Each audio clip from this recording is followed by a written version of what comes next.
আসসালামু আলাইকুম। আবারও ফিরে এলাম আমার চ্যানেল ফারজানা সুমি নিয়ে। আজকে আপনাদের জন্য নিয়ে এসেছি একটি নতুন রেসিপি, চটপট ডাল রান্নার রেসিপি। প্রথমে দিয়ে দিলাম পরিমাণ মতো সরিষার তেল, তার মধ্যে কিছুটা পেঁয়াজ দিয়ে ভালোভাবে নেড়েচেড়ে ভেজে নিব। হালকা ভেজে নিলেই হবে, বেশি ভাজা করতে হবে না, মোটামুটিভাবে মজে গেলেই হবে।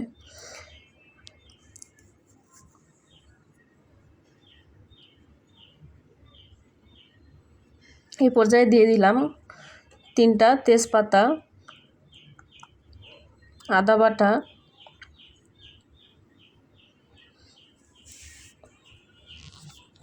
ধনিয়ার গুঁড়া, লাল মরিচের গুঁড়া দিয়ে দিব এখন।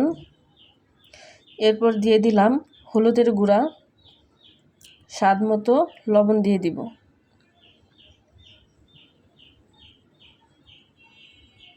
সব মশলা দিয়ে এবং এবার ভালোভাবে নেড়েচেড়ে মশলাটাকে ভেজে নিব। এমনভাবে নাড়াচাড়া করব যাতে মশলাটা লেগে না যায়। এই পর্যায়ে দিয়ে দিলাম সামান্য একটু পানি। এবার ভালোভাবে মশলাটা কষিয়ে নিব, বারবার নেড়ে নিব যাতে নিচে লেগে না যায়। অপেক্ষা করব তেল উপরে চলে আসা পর্যন্ত। এই পর্যায়ে দিয়ে দিলাম কয়েকটা কাঁচামরিচ। ভালোভাবে আবার নেড়ে চেড়ে নিব। তেলগুলো উপরে চলে এসেছে, তার মানে মশলাটা কষানো পারফেক্ট। একটু নেড়ে নিব।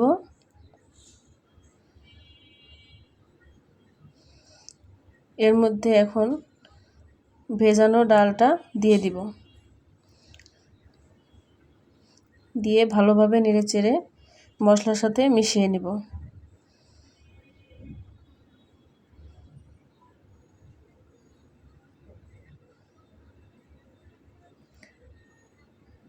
একটু ভালোভাবে কষিয়ে নিতে হবে যাতে খাবারের টেস্ট বাড়ে। ঢেকে দিব, কিছুক্ষণের জন্য ঢেকে দিব।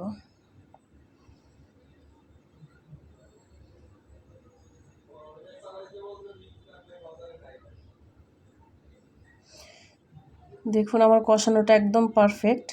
এবার একটু নেড়ে নিব, তবে খেয়াল রাখতে হবে নিচে যেন লেগে না যায়।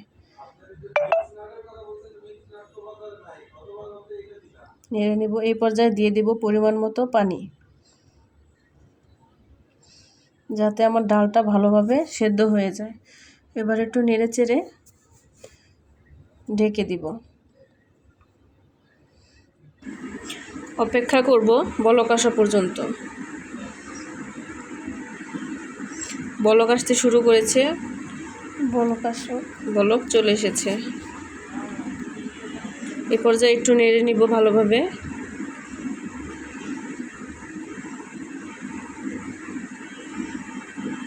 এখন ঢাকনা দিয়ে ঢেকে দিব বেশ কিছুক্ষণের জন্য, যাতে ডালটা ভালোভাবে সেদ্ধ হয়ে যায়।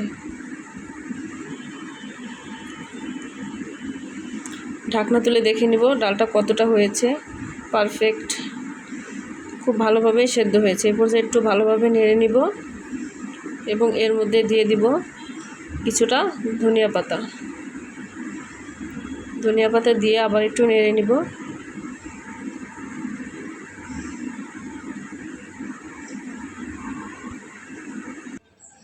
ব্যাস হয়ে গেল চটজলদি ডাল রান্না। ভিডিওটি দেখার জন্য সবাইকে ধন্যবাদ। আসসালামু আলাইকুম। আল্লাহ হাফেজ সবাইকে।